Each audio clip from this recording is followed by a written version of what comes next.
So it does not produce its own hormones. Those hormones are produced by the hypothalamus, and they are only stored and released by the posterior pituitary. And there are two of them.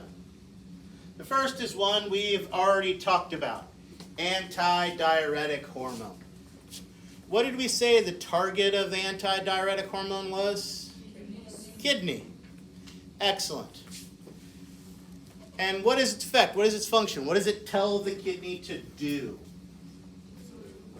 Yeah, hold on to water, reabsorb water.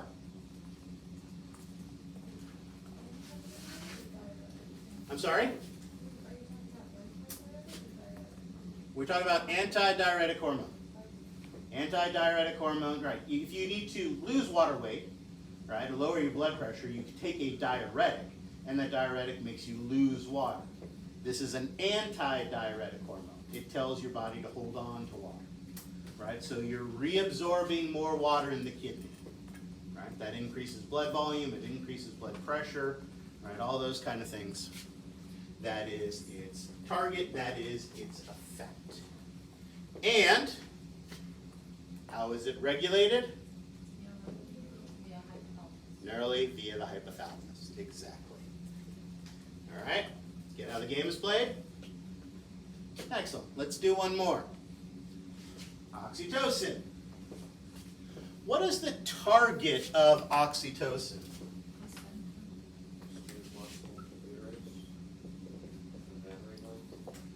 All right, excellent. Oxytocin is mammary glands. Anything else? Say again? Uterus.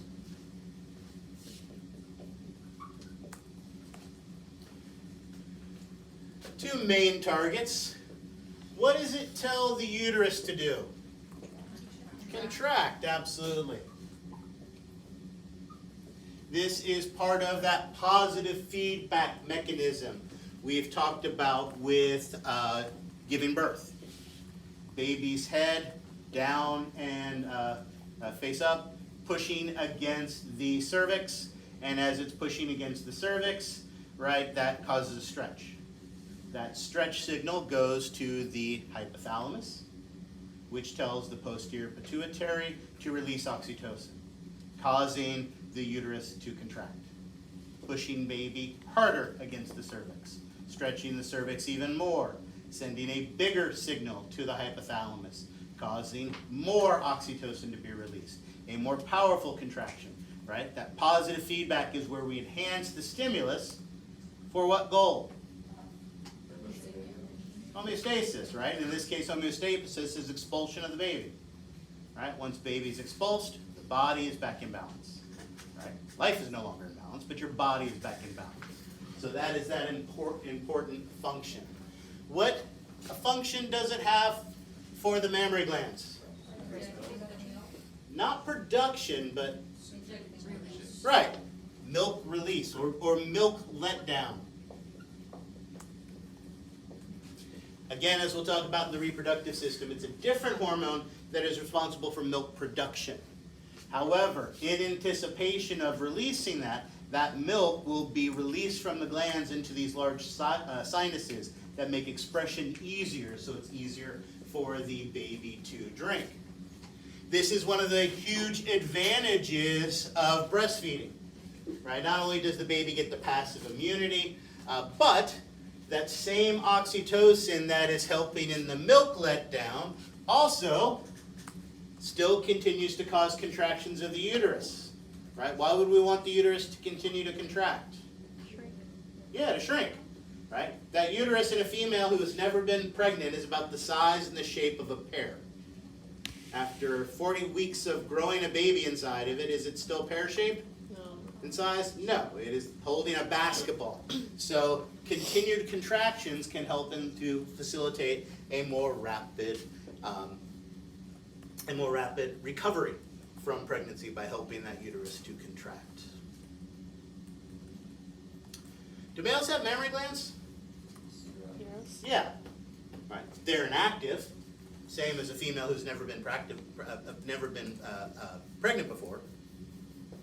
So it wouldn't do much there. Do males have uteruses? No. Uteri? I don't know what the plural is. Uteruses, scissors? Do males have those? No. No. So does this do anything for males? There you go, exactly. The other advantage of oxytocin is an intimacy program, a hormone. Right?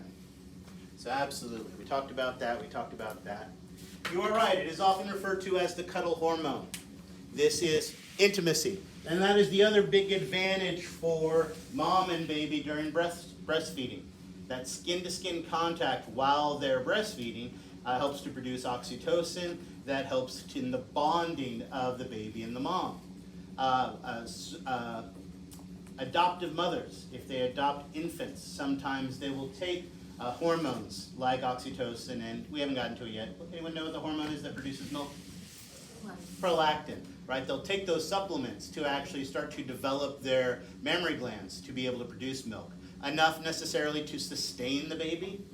No, but even if they're able to produce little milk, they can get that intimacy from bonding. And that intimacy works the same with males, right? Obviously, it doesn't require the stimulation of the nipple. We're talking about intimacy. Close contact causes a bonding, right? A quickie by the garbage can behind the bar is not going to cause oxytocin production, right? But just staring, cuddling, laying in bed together can increase that bonding, right? If you and your dog stare into each other's eyes, both of your levels of oxytocin will go up as a result of that. So it is a bonding, cuddling hormone. Was there a hand? Yeah. Would things like postpartum depression inhibit oxytocin production, like directly, or is that an indirect cause?